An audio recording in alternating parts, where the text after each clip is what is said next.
Microsoft, Make.org et Good2Know vous présentent TPE Inclusive, e-learning handicap.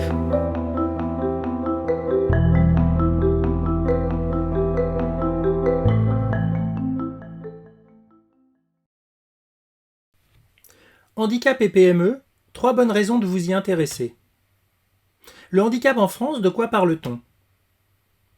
Il existe 12 millions de citoyens en France porteurs de handicap. 80% des handicaps sont invisibles, cela représente environ 1 personne sur 5 au niveau de la population mondiale. Il existe différentes catégories de handicap reconnus. Le handicap physique, comme les problèmes de mobilité, à la fois des personnes en fauteuil roulant, mais principalement aussi des personnes ayant des problèmes de mobilité des membres supérieurs. Du handicap sensoriel, cela va concerner les personnes ayant des troubles de la vision, alors ça va d'une personne malvoyante à une personne totalement non-voyante, mais on va aussi avoir des personnes qui souffrent de vision de couleur, comme de daltonisme par exemple. On va retrouver aussi dans ce handicap sensoriel des problématiques d'audition. Sans cela, on a de la déficience intellectuelle, où on va retrouver toutes les maladies mentales. Le handicap cognitif, avec tous les sujets de neurodiversité, on va parler des DIS, on va parler de l'autisme. Et enfin, les maladies invalidantes, dont notamment la sclérose en plaques, le diabète, l'épilepsie, etc. PME, pourquoi le handicap est important pour votre activité ? Le handicap est un véritable enjeu de société. On parle des personnes en entreprise, mais on parle aussi des personnes dans un milieu scolaire ou à la maison. Elles ont toutes besoin d'utiliser, en fonction de leurs possibilités ou de leurs préférences, elles ont toutes besoin d'utiliser des outils numériques et il faut leur fournir des outils adaptés. L'accessibilité est une démarche vertueuse pour les entreprises qui souhaitent à la fois être modernes, investir pour le futur et également améliorer les résultats financiers. Pour cela, différents objectifs. Petit 1, le recrutement de jeunes talents. Cela passe par l'amélioration de sa marque employeur, l'amélioration de son image, qui mène vers une certaine transformation culturelle avec des actions RSE, des actions diversité et inclusion.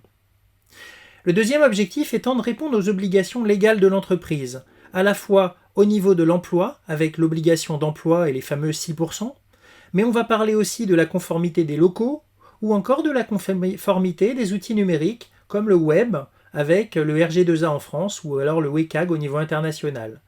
Tout cela vise à créer un environnement handi-accueillant, et donc cet environnement, pour pouvoir le faire, il faut également mener sa transformation digitale. Le fait de communiquer sur ces sujets, la marque employeur, l'inclusion, le fait de disposer d'un environnement moderne, concourt à recruter des talents divers. Le recrutement de ces talents divers est un vrai bénéfice pour l'entreprise puisqu'il va permettre de développer des innovations inclusives et de créer des produits et services accessibles à tous.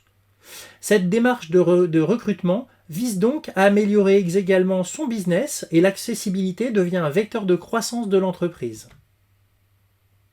Quels sont les enjeux pour votre entreprise ?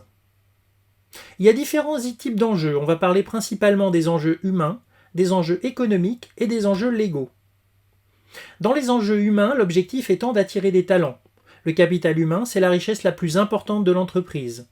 Les études démontrent que les organisations inclusives sont plus performantes que les autres. S'intéresser à ce capital humain, en effet, va permettre quelque part de s'intéresser aux capacités et aux compétences de chaque individu de l'entreprise, et cela va concourir au succès de l'entreprise. Les jeunes sont sensibles à ces valeurs de diversité et d'inclusion, et donc le fait de pouvoir parler de ces sujets va permettre d'attirer ces jeunes talents. Et enfin, les solutions numériques sont un facteur très important dans l'attractivité de ces talents. En effet, disposer d'un environnement moderne, efficace et performant va permettre à ces jeunes talents de pleinement s'exprimer. Dans les enjeux humains, il faut aussi fournir les outils de productivité adaptés à l'ensemble des collaborateurs. Un environnement numérique moderne et performant, comme on l'a dit, va attirer à la fois les jeunes talents, mais va permettre aussi aux employés de s'épanouir dans l'entreprise. Le fait de fournir des solutions numériques adaptées à l'ensemble des collaborateurs, sans discrimination, est important. Fournir des outils de productivité pour tous garantit une efficacité optimum sans cette discrimination. Et enfin, des solutions utilisables en mobilité. Tous les utilisateurs de l'entreprise ne vont pas nécessairement être des utilisateurs bureautiques et vont utiliser leur téléphone, des tablettes pour répondre aux différents usages des métiers qu'ils vont pratiquer. Dans les enjeux économiques, la diversité est source de bénéfices financiers. En effet, il a été montré par des études que les organisations inclusives présentent des résultats économiques plus performants que les autres entreprises. 28% de chiffre d'affaires plus élevé, 2 fois plus de bénéfices nets, 30% de plus sur la marge. Ce sont des aspects importants qui ont été mesurés par des études en France. Dans les enjeux économiques, il est important d'être accessible en dehors de son entreprise. Créer par exemple un site web accessible va permettre à davantage de clients de bénéficier des solutions ou de découvrir les solutions que l'on propose. Le fait de faire de la conception universelle concourt à toucher une clientèle plus large. Travailler avec les partenaires pour répondre aux enjeux sociétaux est également important.